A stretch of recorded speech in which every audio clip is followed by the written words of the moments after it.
Well, I never thought I'd see Kurt Russell in Alaska again. Anyone messes with me and the whole camp goes.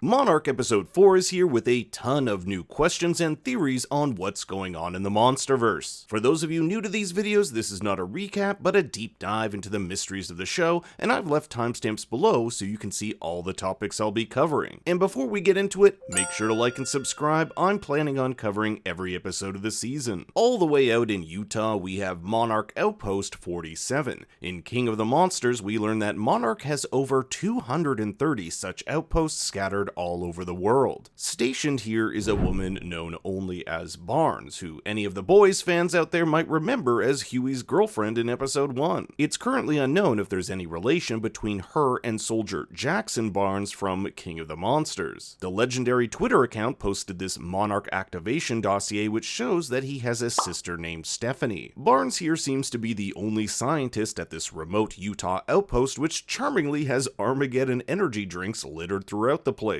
Things take a dramatic turn when Barnes picks up strange pulses of gamma radiation, similar to the readings Monarch received shortly before Godzilla attacked San Francisco on G-Day. This puts Assistant Director of Monarch, Natalie Verdugo, in a difficult position. Does she warn the world that an attack may be imminent, causing panic, or does Monarch take matters into its own hands and try to stop this attack before it happens? There seems to be two factions within Monarch, one run by this military woman who wants to attack, and the other by Tim, who wants to study and learn from these titans. So expect this conflict to continue in the episodes to come. Last episode we got our first glimpse of a new titan called the Vark, and in episode 4 we learn a bit more about how it operates. The Vark is attracted to heat, which Lee Shaw and the others will use to their advantage to make their escape. But what intrigues me the most about these titans is what Lee Shaw says.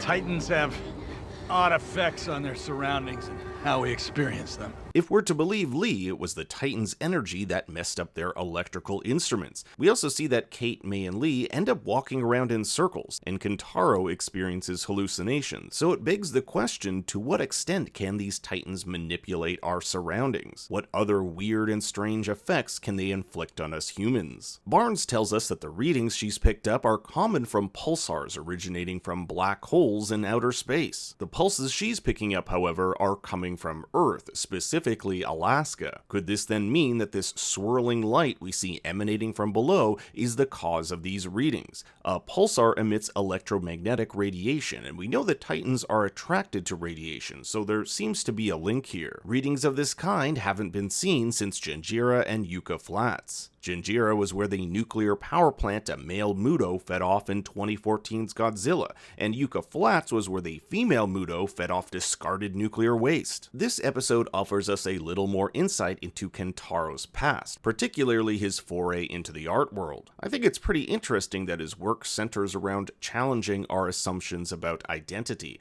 Pretty ironic since his own identity is called into question after finding out his father had a secret second family. Kentaro doesn't have an answer as to why he makes this type of art, calling it intuitive, and that's likely because he's struggling with finding out his own identity. This is where Kentaro meets May, and I don't know about you guys, but I think she's definitely hiding something. Not only did she initially upload those secret files without telling Kentaro, but last episode we saw her throw a phone into the ocean. Totally normal behavior. And things get even more suspicious this episode. When they land, it's May who's adamant that Kentaro didn't see this abandoned outpost, even though he said he did in episode 3. What's that down there? Then there's this line. People don't give other people a shot unless there's something in it for them. Did May give Kentaro a shot because there was something in it for her? When Ken asks her what her job is, she's extremely vague, stating computer shit. She has a bag full of passports and money, and to top it off, we see her phone is a flip phone, ancient tech even by 2015 standards. You'd think someone whose job is computers would be a little more up to date. Even when May is on the brink of death, she won't let Lee take her bag. Come on, man, let me carry that bag. No, stop, no. It's almost as if there's something in there she doesn't want him to see.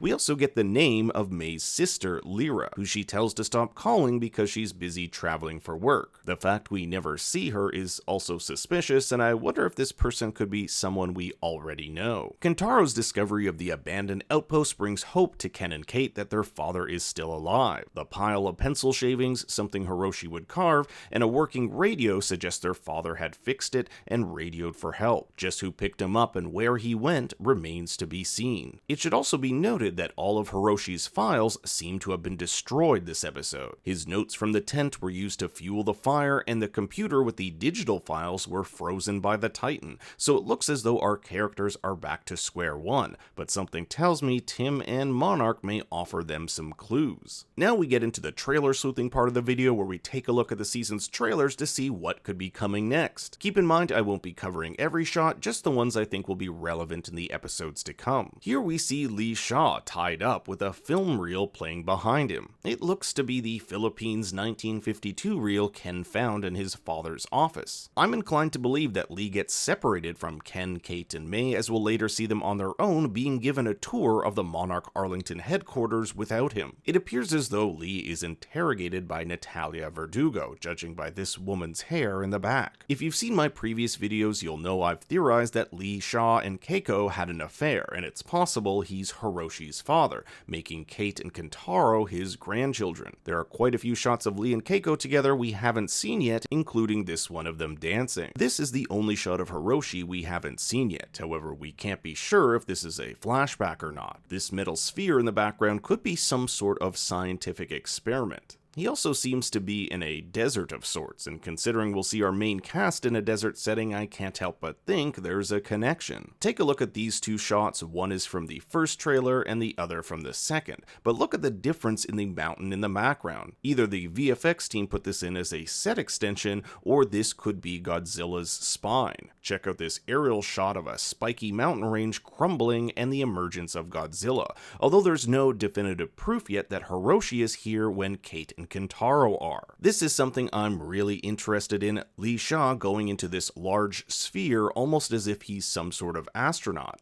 My best guess is that this is a mission to the Hollow Earth, the home of the Titans we saw in Godzilla vs. Kong. We'll see a similar, if not the same sphere over 50 years later in the background of this image. Here's Ken matching up some pinpoints of light to coordinates from a map that looks a lot like the one found in his father's office. It's possible it could lead to one of the geo-coordinates May found while scanning Monarch's files. And Lee here in front of a computer that says primed. When I think of primed, I think of a bomb, so who knows what he's up to. But now I turn it over to you. What do you think will happen in the episodes to come? I want to hear your thoughts and theories in the comments below. Thanks for watching. Please be sure to like and subscribe. And for more bad takes, you can follow me on Twitter and Instagram at ThinkStoryYT.